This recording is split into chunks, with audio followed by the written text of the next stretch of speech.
infinity. Hello and welcome back to Infinity War! It is the penultimate episode. Well, the ultimate episode before the release of Avengers Infinity War. As you are hearing this, you could have seen Avengers Infinity War already. As we are recording this, we actually could be seeing Avengers Infinity War, as it is, we're recording this the day before release, so 7 p.m. Thursday showings have become a thing. But we are here to bring you to the pretty much end of our week-by-week, episode-by-episode, film-by-film rundown of the Marvel Cinematic Universe, brought to you by Superliminal Films, featuring Superliminal Films' self-professed Marvel Cinematic Universe fanboys. My name is Dan, one of those fanboys. With me, as always, this week is... J-Rod. The other one of those fanboys. And joining us for the second time here to talk about Black Panther, a film that he likes quite greatly, is another 25% of Superliminal Films. Max, how are you, sir? I am good. We're here to talk about Black Panther. Black Panther is the most recently released movie, other than, of course, Infinity War, in the MCU, so it should be fresh in everybody's mind. That being said, it is also the one furthest away from me seeing it, as I have not seen it since February when it came out. So, That's fair. I actually saw it late in the run. I saw it just a month ago, so... It's actually still in theaters out here. I don't know if it is back there, but out here in Oklahoma, it is still in theaters. There's probably a couple that are still running it. Mm-hmm. Which is crazy, because in 2 weeks, it's available on Blu-ray. And in 1 week, it's available on digital. Interesting. Yep. So, here's the thing. This movie fucking rules. Gonna put it out there. This movie fucking rules. This movie What a is... controversial opinion that will turn out to be. Not really. This movie is incredible. And you might be surprised. It ranked lower than I would have thought possible on some people's rankings that have shared them with us at this point. What rankings is that? The people's rankings of the entire Marvel Cinematic Universe, excluding Avengers Infinity War, that we have solicited on our social media pages. We've gotten about a half dozen responses as of this recording, and if we, whatever we get, if we get more or if we don't, we're going to compile for our episode that will wrap up this entire limited series, where Jared and I will reveal our personal 1 to 18 for the currently existing Marvel Cinematic Universe films pre-Infinity War, and then we will put together a fan 1 to 18 based on how our fans decided to rate them. Fascinating. So, there's still time. If you get your rankings in, we'll get those added to the pile. Yeah, as of the time of this recording, or this release of this episode, I'd say you have about a week and a half to get it to us. Because I'd like a couple days to actually do the maths. Oh, I've got a system. So starting off, we have a pretty awesome CGI segment that explains the history of Africa and vibranium. And that'll be the last time you can say there's an awesome CGI segment in this movie. Because the other CGI segments in this movie are not awesome. There's some lacking, yeah. However, the opening about the creation of the Black Panther and the vibranium and the heart-shaped herb and Wakanda and the Jabari tribe going into the mountains and advanced technology and the evolution of the rest of Africa and also Wakanda tells, what is it? That's not even 5 minutes long, right? Not even. And we get the whole several 100-year history of Wakanda to this point. Yeah, it's pretty good. And definitely, it puts you into the mood for this movie as well, because the way it's told feels very, like, family passed down from generation to generation story. And that's exactly the feeling you want to get going into this movie, because it's all about passing things down in the family. Mm-hmm. It's pretty great. It's pretty great. Also great, the locations in this film. Even the like Oakland location, which was shot in Atlanta, because everything shoots in Atlanta anymore, was looked like an inner city circa 25 years ago. So I dig it. I dig it. I also dig the actor who played young T'Chaka, but I'm not entirely certain how in 25 years he turned into old T'Chaka. Well, that literally is the son of the actor who played T'Chaka. Oh, I know. So, time? Just feels like he would have had to age a lot in that 25-year period. It's hard to be the king. It's good to be the king. See what I did there? Yeah. Yes. Yes. But no, I mean, that's an obvious, not flaw, but just, it's always hard to make it, all right, you know, this is supposed to be the same character, just a few years apart. But, you know, occasionally they get it right, and occasionally it looks a little strange, because obviously it's not going to be the same exact person. Mhm. It's not going to be like Guardians 2, where they just de-aged Kurt Russell. They were just like, you know what? Let's make it an actual actor. Just he's there, and there'll be enough resemblance. It should be fine. Mm-hmm. I'm trying to figure out what I knew Sterling K. Brown from. Did you watch This Is Us? No, I have no idea why I recognize Njobu, but I do, and I really, it's confusing enough to me. Also, Episode of Nikita from 6 years ago. I'm looking at You his love that Wikipedia show. page. No, actually, I didn't. I didn't even watch Nikita. I watched La Femme Nikita, the original I know. series, and the movie, but I don't know. I don't know why he is familiar to me, but he is familiar to me. Maybe I've just seen him in the social medias, so I don't know. But we have that great sequence with the entrance of the Black Panther into the apartment in Oakland and assassinating his own brother, and Zuri being there, which is cool because the whole like, oh yeah, you're an undercover Wakandan? Well, so am I, motherfucker! Yeah, that was awesome. Mm-hmm. And then we cut... And ironically enough, the guy who played young Zuri, Denzel Whitaker, having no relation to Forrest Whitaker. Who played old Zuri. Chin! Bad Forrest Whitaker impression. How many episodes in a row are we going to mention Star Wars? Well, at least 2, because this is the second one in a row in which we have referenced Star Wars. And it's not my fault that Saul Guerrero was a great character. No, it's not your fault. Was he? First words Max said in 5 minutes. That's another podcast. Yeah, I was just agreeing silently. So far, everything you say I agree with, but can add nothing further to. But that you can put up some fight. Yes, certainly. Yeah. And then we cut to present day and the beginning of the not great CGI sequences. Cool idea with the sand showing them what's on the ground beneath them, but I like the concept's really cool. Yeah, the execution left a little bit to be desired. Absolutely love every protagonist in this movie, though. Okoye is fantastic, and I'm not historically a huge fan of Denai Guerrera. I'm just not a big fan of her on The Walking Dead, and apparently Ryan Coogler had not seen The Walking Dead when he cast her, so that's awesome to me. Yeah, that's pretty crazy. Also just awesome to me, like the concept of the Dora Milaje anyway, the fact that it's this like badass all women's army service, like secret service or whatever, is really cool. The scene with the introduction of Nakia is... So, to bring up Star Wars yet again, I was unaware of the existence of Lupita Nyong'o before The Force Awakens. And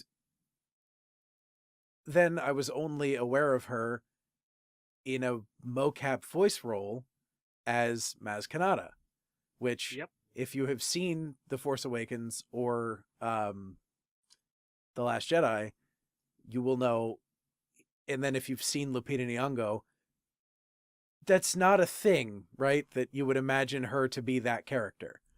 So as far as I'm concerned, she's just, she was a voice actress who did a good thing in creating a wonderfully idiosyncratic character like Maz Kanata. Yeah, she did so well. Like, and I had no idea that that was the character she was playing. I was just like, like it's some crazy, you know, like 1,000-year-old, tiny alien woman, voiced by this like, how old is the? She's Yeah, 35 yeah, and she's from Mexico. and she like presents herself and seems so much younger than even 35. Mm-hmm. Like I thought she was in her like mid-20s when I first saw her, um, like in promotional stuff for The Force Awakens. Mm-hmm. I'm just like, how is that even the same person doing the voice and portraying that character? Yeah. But And then she's yeah, awesome as shit when she's just like mad at him for fucking up her mission. oh yeah, like this was, this is my mission. What are you doing? Yeah. Get out of here. Dude, I don't need you to rescue me. I don't need you to whatever else. I don't need you to pull me back to Wakanda. I'm doing a thing here. I'm a war dog. But oh boy, the sequence when they get back and they're going to the coronation ceremony with, everybody involved is so cool. When the waterfall starts to go down and everybody comes out in all the tribal gear, and it just, god damn it, it looks cool. And Yes, it does. it's just this wonderful celebration of culture that I don't know dick all about, and I wish I did. Because all of the different tribes and their clothing style and their hairstyles and everything else, the gentleman with the lip disc, is all referential to traditional African tribal stuff from all over the continent. Yeah, they definitely pulled a lot of, you know, real world inspiration into this film to really bring home the point that, you know, this is such a rich history that hasn't been tapped into, that people should be aware of, and they did so well with it all. Mm-hmm. And absolutely killer that, like, it doesn't feel, at least to me, again, I'm a white dude, like, I don't understand the black American or black nationality cultural experience, but this didn't feel white, and that's exactly what it needed to feel like. So I don't know if it's improperly representative or whatever else, but goddamn it, it felt right to me. And when the Jabari tribe comes out of the fucking cave and M'Baku is just this fucking like mountain of a man, beats the shit almost out of T'Challa, and then T'Challa turns the upper hand. What a great, well choreographed fight too. Oh, such a good fight. And the camera work, good on everyone involved in that sequence. The camera work was great, the fight was cool, and like, convincing M'Baku to yield and just go away. It just opens up the characters so well in such a short period of time. Because let's think about it. What we've seen T'Challa for like 5 minutes prior to this movie, metaphorically speaking, and we don't really get much about him.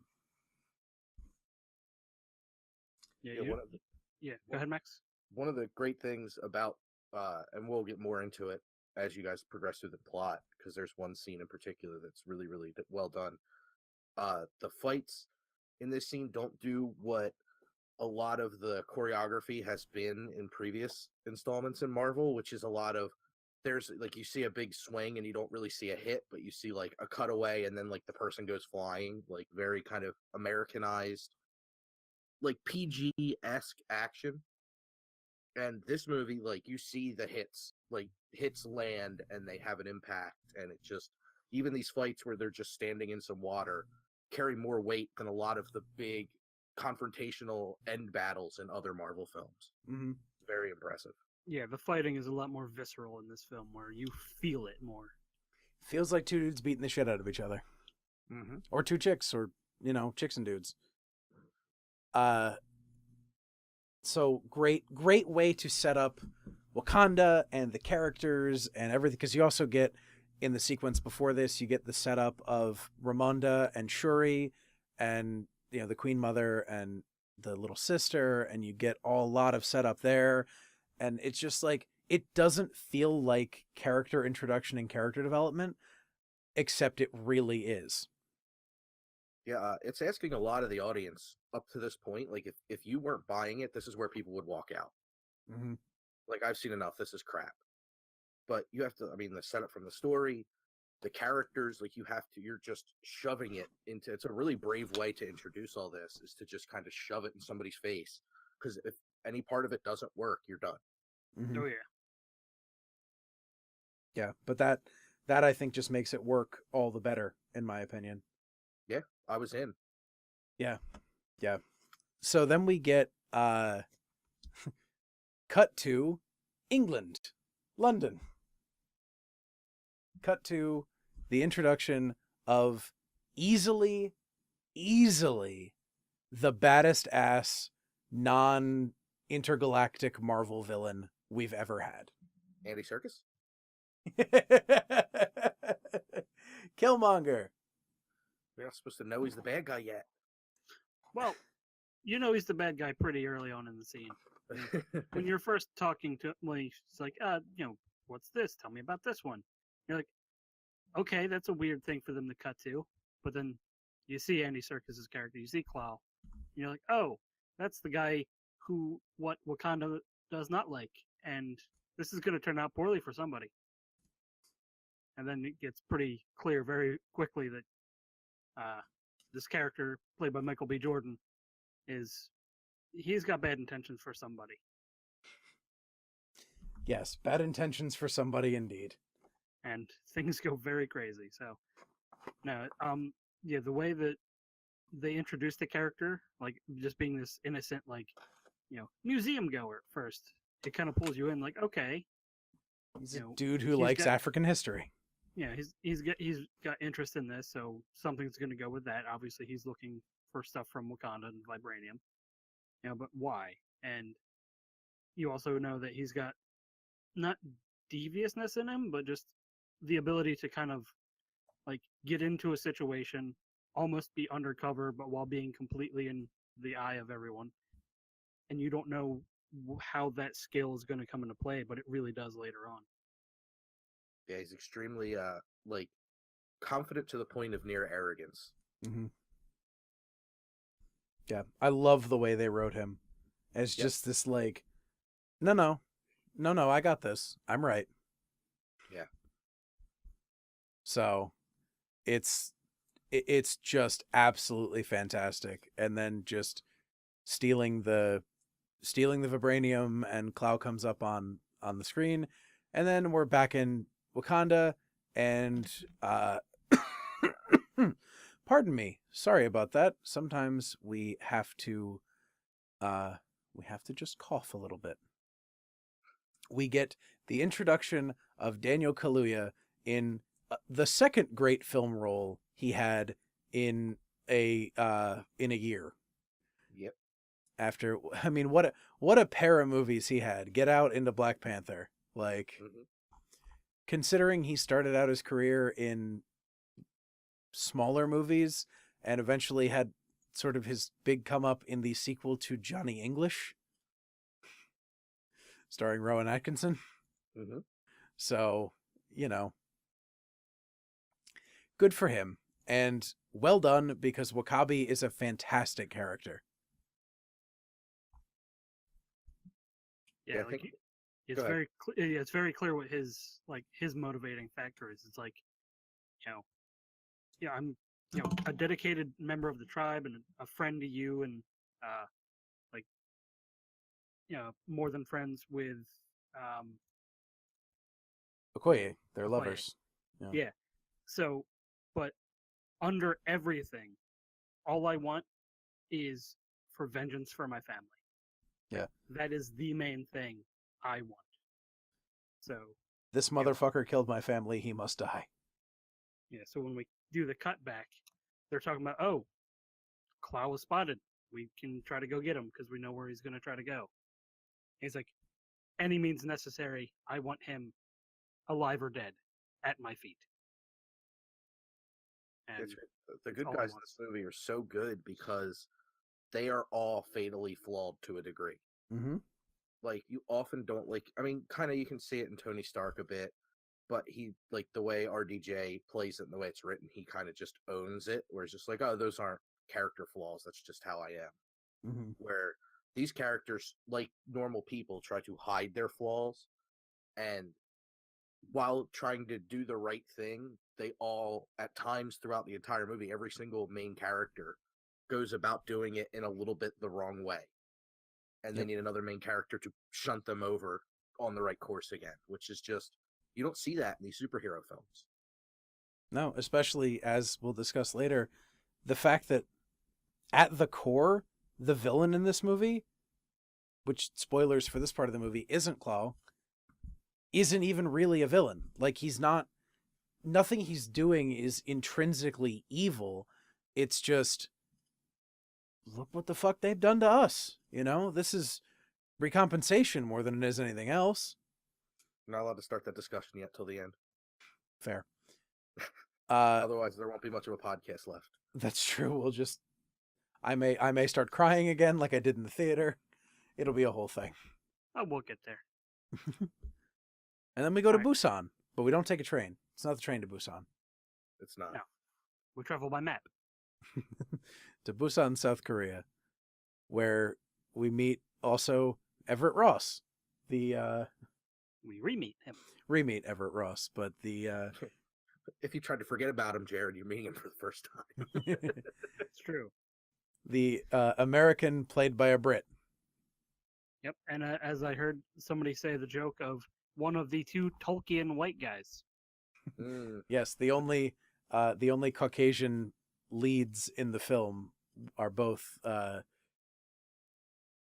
what is the word I'm looking for?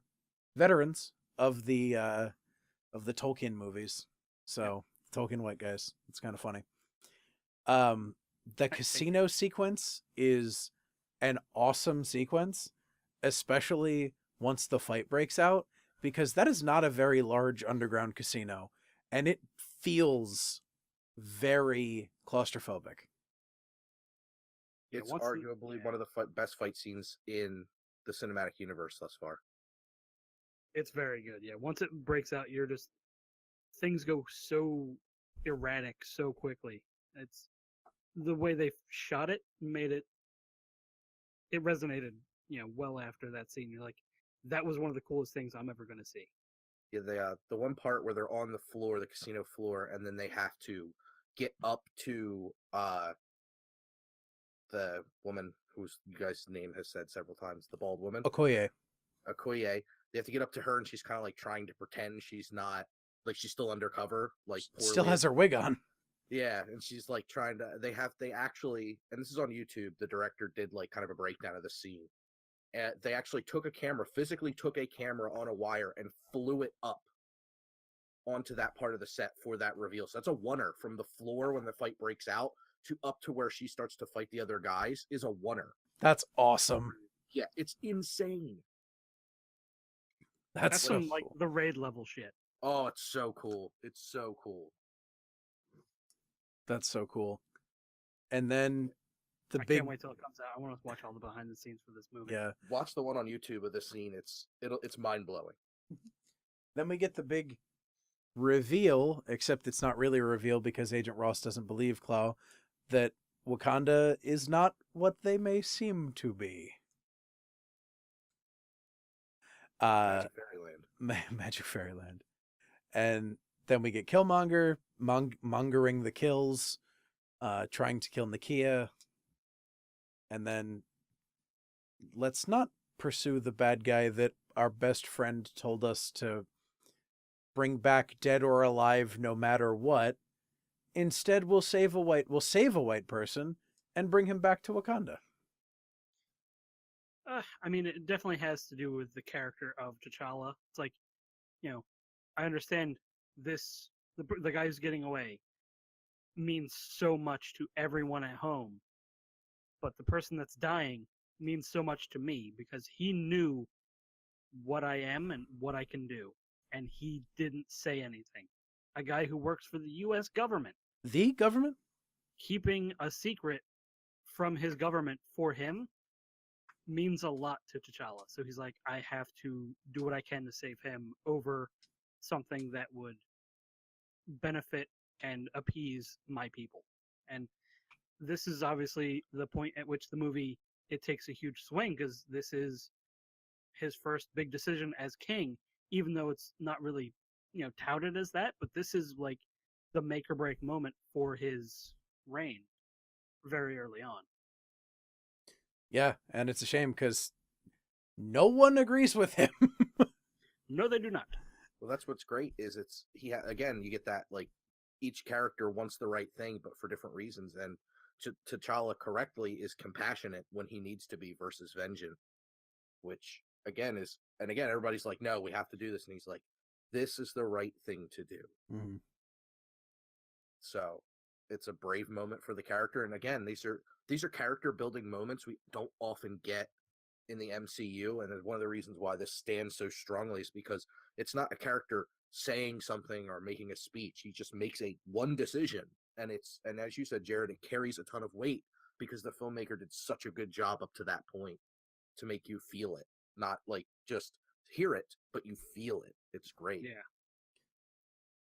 And then the film picks up the fucking pace. Somehow.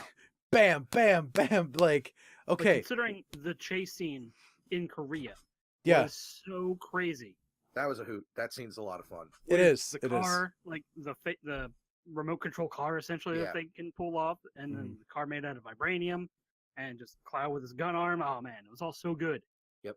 And then it gets crazier from here. Yeah, because you have that short moment with Agent Ross and dealing with trying to figure out what Wakanda really is, and all the line about rescuing another white person or whatever, the spoilers to Bucky Barnes, well, not spoilers, but the allusion to Bucky Barnes, reference to the other random white guy that they brought in. I mean, it's also the end of Civil War, so and then as soon as T'Challa confronts Zuri, and we get the story about Zuri and Njobu and T'Chaka coming to Oakland and all of that, from the moment that story is done, it is just beat, beat, beat, beat, beat, beat, beat until until the sequence with the Jabari. We have Killmonger shows up on the border and says, "Look what I have for you. I killed him." Gets in front of the tribal elders and says, "I am legitimately a son of Njobu, and I have claim for the throne." Yep, because he kills Clow. I think we forgot to actually mention that he betrays I guess his that's true. girlfriend Yeah. and Clow.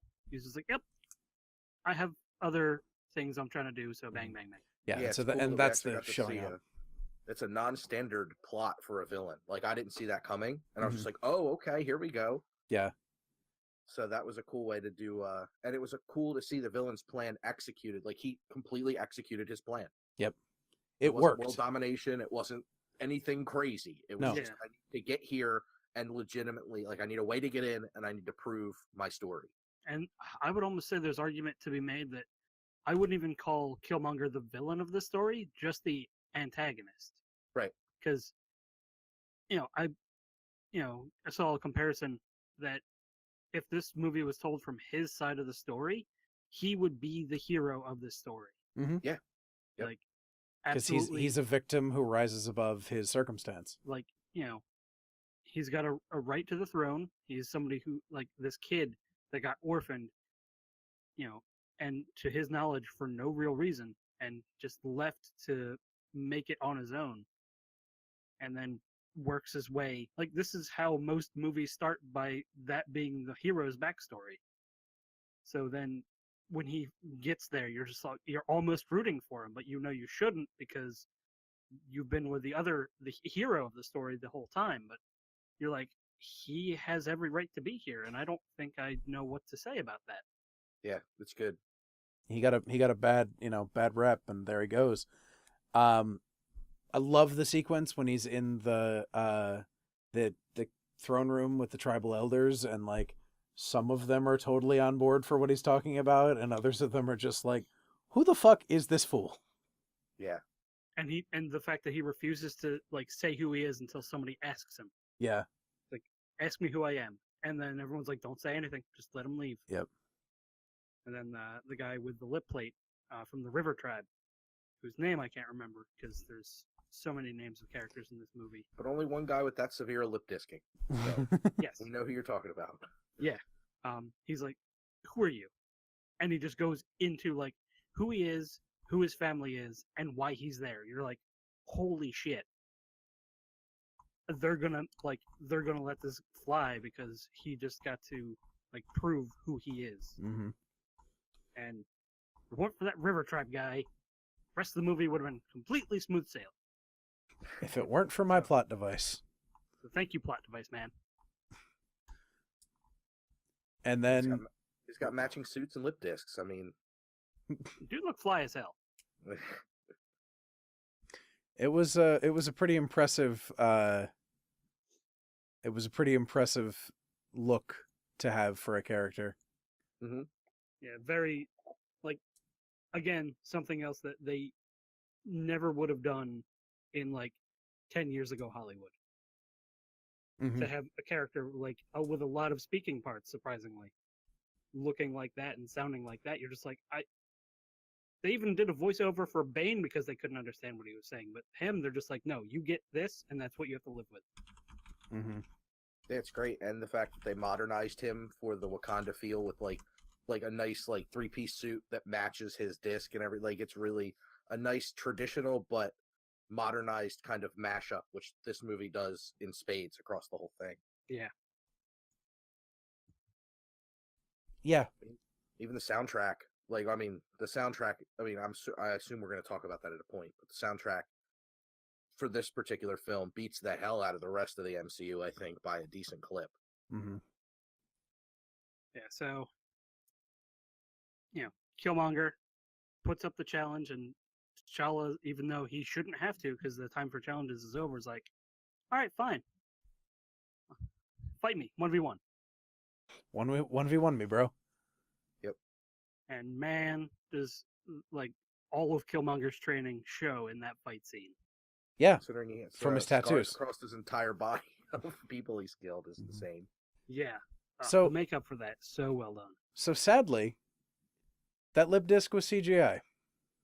Wow. Yeah. Interesting. Isaac de Bancoul, who is from Côte d'Ivoire, formerly the Ivory Coast, is the actor, and he does not have a lip disc situation, but he has been in several movies that I have seen. He's been in several movies that I've seen, including Night on Earth, the Jim Jarmusch picture, and in a bunch of other stuff as well, including he was in one of the Coffee and Cigarettes sequences.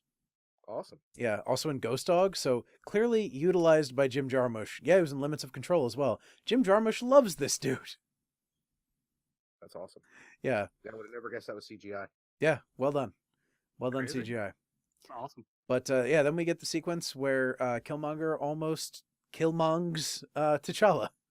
That is 2 good CGIs in Black Panther. Yeah, Twice as many as I thought. that lip disc and the opening sequence. Yep. Also, for good practical effect, the 90+ ritualistic scarrings on Killmonger. Yeah. Which was, I think, 4 or 5 pieces that took almost 4 hours to apply correctly. Sure, it's huge. Mm-hmm. Mince the entire torso. Yeah, and being able to get that to move right, and I don't know how many tests they must have done to get that all working properly and being able to fight in water. Yeah, that's a huge ask for the makeup artist. You're like, Yeah. all right, I want you to do this. All right, they're going to be moving around a lot. Yeah. It's going to get wet. It's got to be all silicone. Go. Because of all that. And it's like, oh my God. But beautiful work. Beautiful work. Yeah. So, and then for all, for everyone else's knowledge, he does kill T'Challa because, granted, another guy that's literally in their village right now fell into a river from that height and survived. He's currently in a tube with one arm. you know, they don't maybe know that. So they're like, oh, somebody falls from that height into water, he's dead. That's exactly how that happens. So then you're just like, okay, what? All right, now he's king. Is he going to be Black Panther in the next movie? What's happening? Yeah, it was crazy. Like that was a big swing in the third act where it was like, whoa, what? Yeah. It was a big reveal that worked in ways like the reveal in Iron Man 3 didn't quite work. Where it's just like, huh, well, this changes everything, doesn't it? It does. Also, the makeup artist, Joel Harlow, is an Academy Award-winning makeup artist, won for the Star Trek reboot in 2009, and was nominated for The Lone Ranger. Yep, I remember talking about him when we talked about the special effects before. Yep. And I remember saying that name. Yeah. Yeah, also worked with Johnny Depp specifically on Pirates of the Caribbean Dead Man's Chest and Alice in Wonderland. There you go. And also The Rum Diary, which was a very poor adaptation of a great Hunter Thompson novel. But yeah, so good for them. And then here we get to the point, right, where Killmonger is enacting his plan. Yep. I am king. Destroy the heart-shaped herb. And Wakabi, you're going to get your revenge on the entire world. Let's go. That's great. Yeah, because he goes right to him and he knows, like, I can convince this guy really easily to follow through.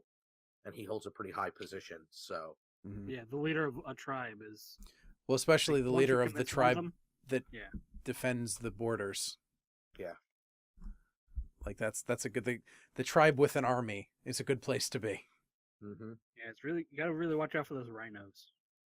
That's right. Really hot in those rhinos.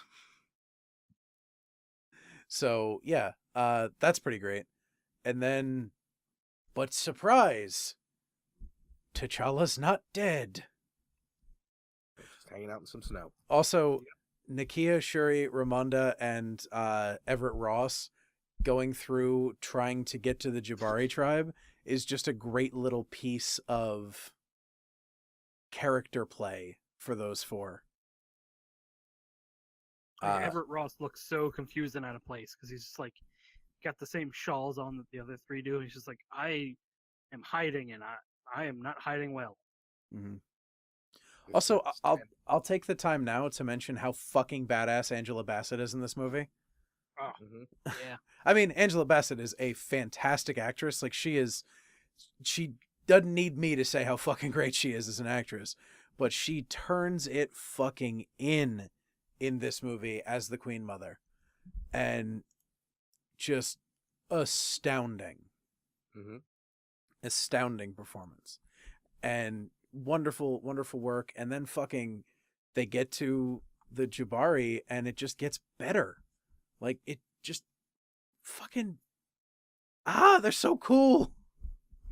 Like, M'Baku is such a fucking badass! Yeah. It's so good. And then... Wait a minute. The fight scene.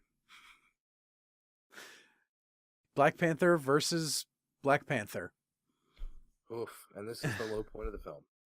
Which is a shame because a cool thing is happening up top, right? Outside of the cave with the vibranium. Because, like, between Wakabi and the Border Tribe and the Dora Milaje and Shuri getting into it with her fucking fists and, like... Her gauntlets. Yeah, her gauntlets. All that shit, like, is so cool. And Everett Ross remotely piloting the plane and, like, getting to the point where he's going to willingly sacrifice himself so that he can make sure the weapons don't leave because he was a fighter pilot.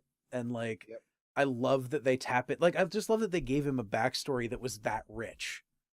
And they managed to do it. Like, they managed to give a supporting role a richer backstory than some main characters have had in Marvel movies over the last decade. Yeah, a lot of the villains. Barely any. Yeah. And he's just a supporting lead. And that's amazing. And then, unfortunately, as you pointed out, the low point of the movie is happening down in the mine. Oof. Nearly unlookable at. Well said. Good job, Max. You do words right. I mean, I do words about as well as Black Panther does CG in their third act. It's not great. It's a No. cool Yeah. fight, and the like putting the vibranium dampeners like involved in the fight and what they were trying to go for with the suits like part deactivating is really cool, Yeah. but the execution was not great. Right. It was just, it felt like that whole entire sequence was, there was no mocap, there was no any, it just felt like somebody digitally created that entire fight. Like, it didn't feel anatomically good, it didn't visually work too well. There's a lot of misses in that third act fight. Mm-hmm. But you did have the intercutting between Ross and what's going on, Like you that. know, just Yeah.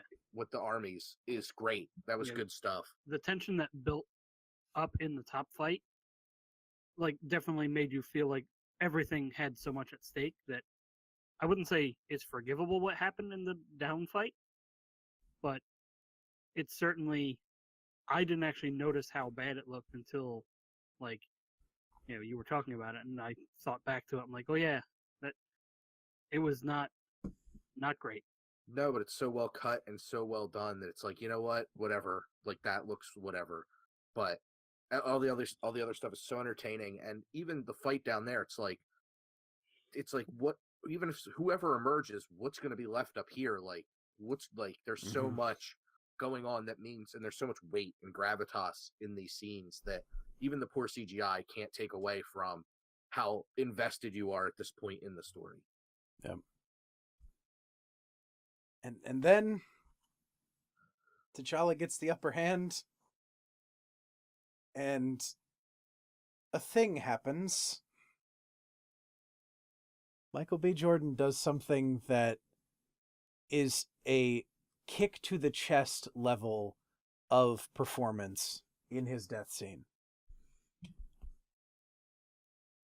I said it earlier, I am a white man. I do not know the struggles of the black man. I do not know what it's like to be in the world, whatever else.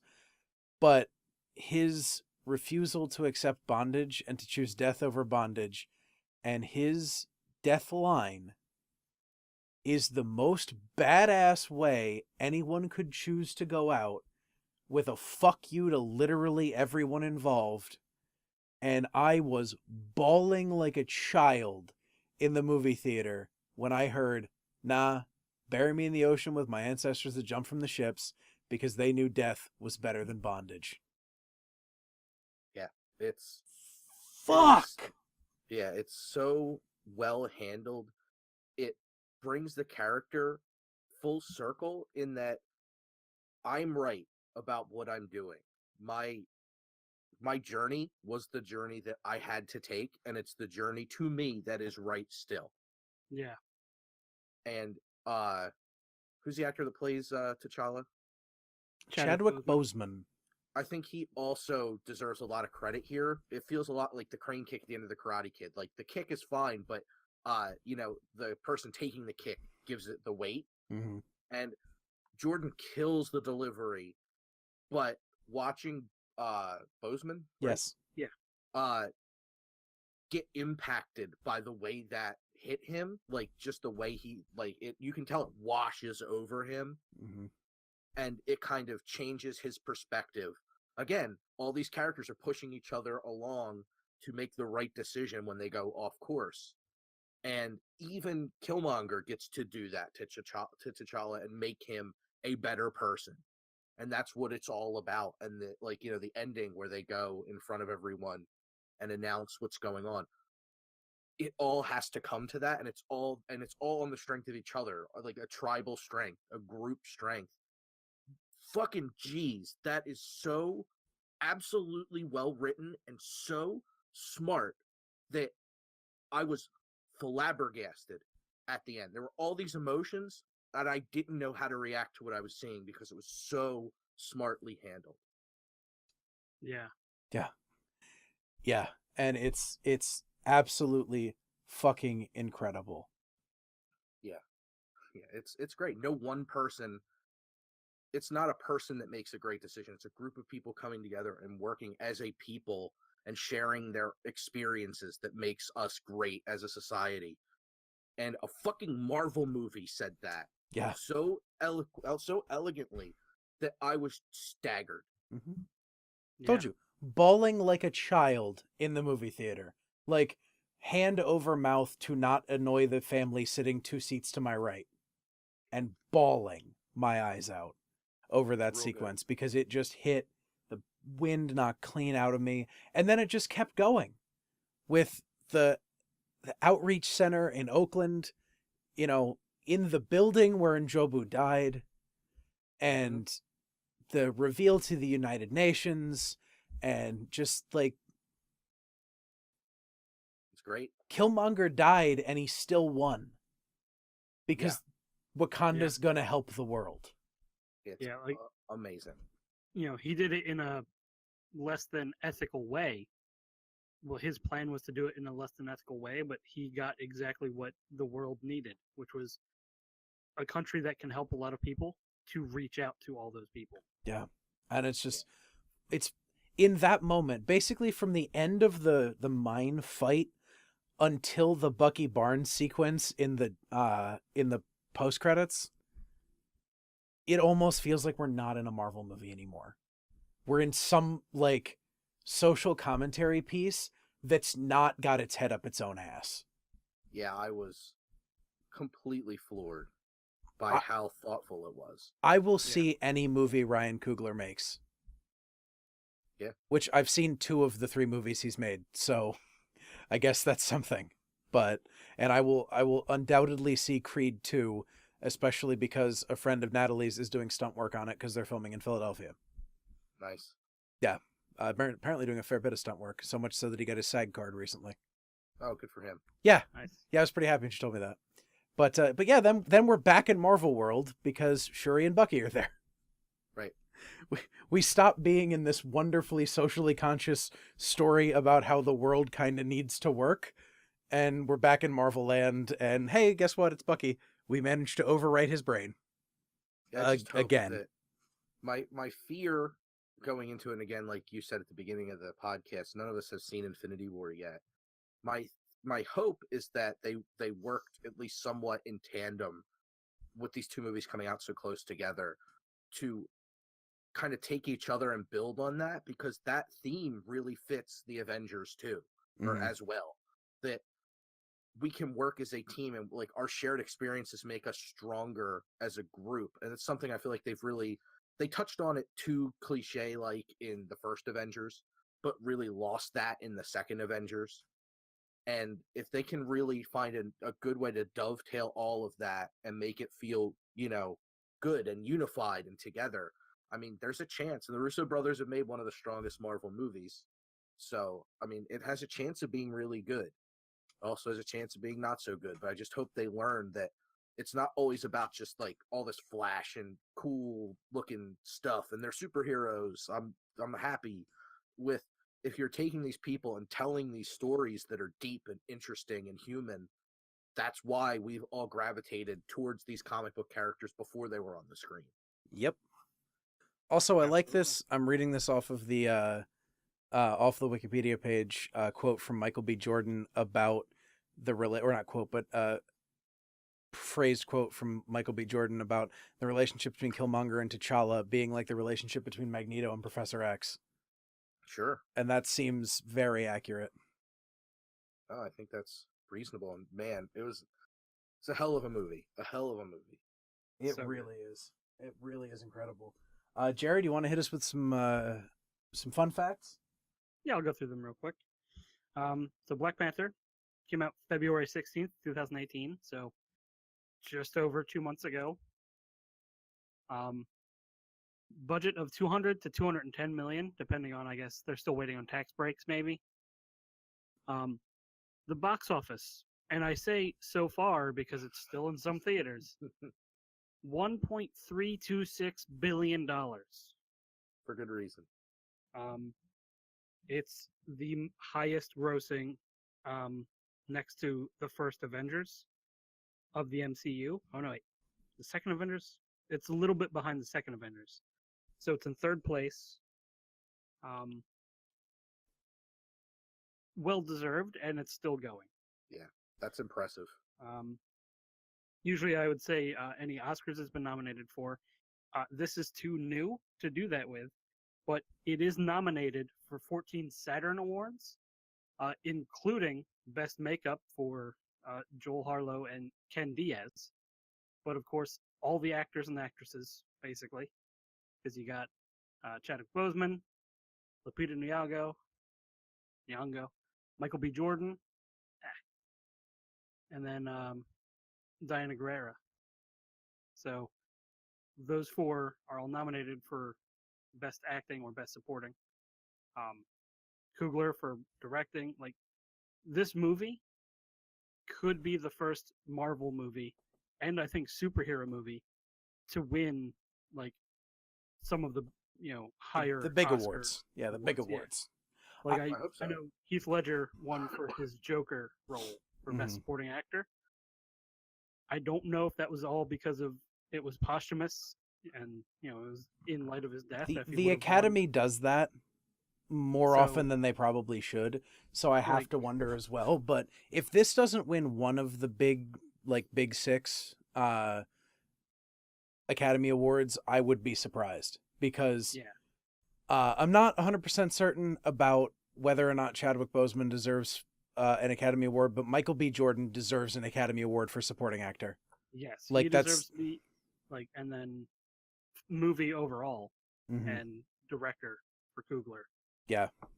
My early prediction would be Jordan for Best Supporting, definitely get a nomination there, and I wouldn't be surprised to see the director get the Best Director nod. I don't think it'll get Best Picture.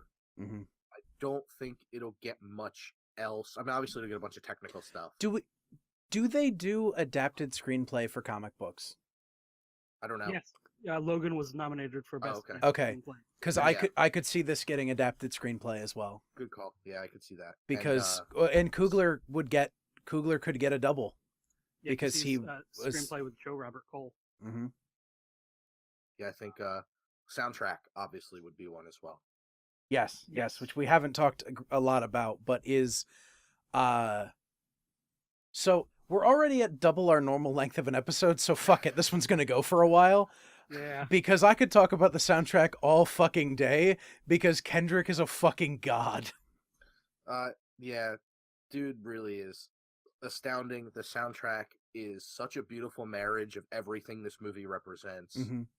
Well, and so we have Ludwig Göransson, who did the music for Fruitvale Station, Coogler's first film, and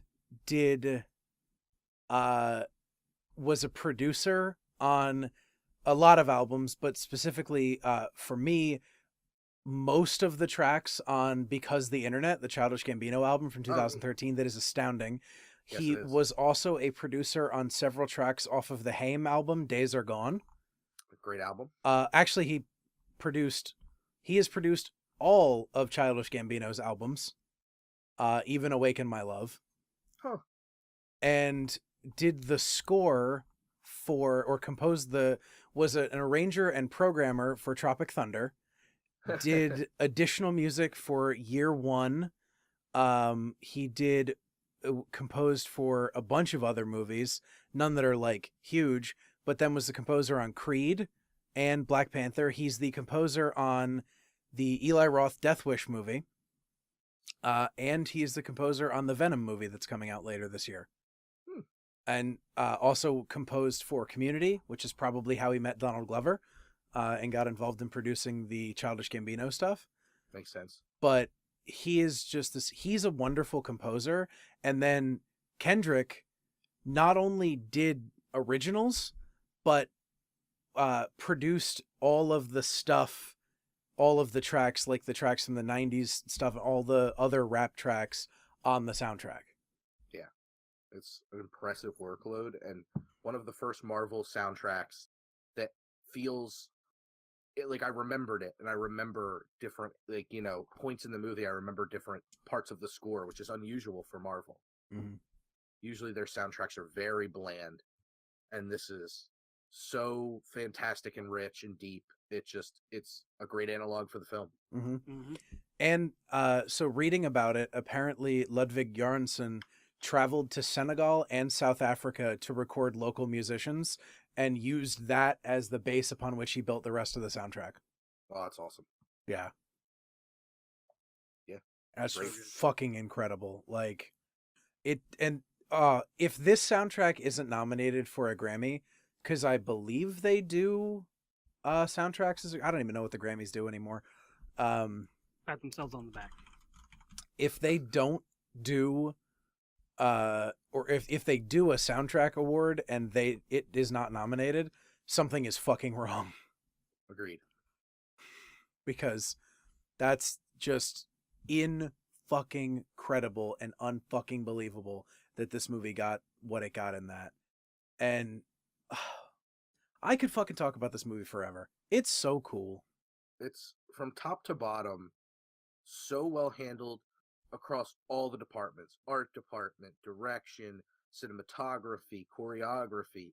Like there's no part that feels like, outside of the third act CGI, there's no part of it that feels like it was lazy or just like the pacing was off, or it just, from start to finish, everything, everywhere you look on the screen, everything going on is so well handled and so thoughtfully put there that it's a real master class among like how you make a movie feel cohesive Mm-hmm. and really impressive. And it did a nice job of feeling like a Marvel movie at times, like with the car chase.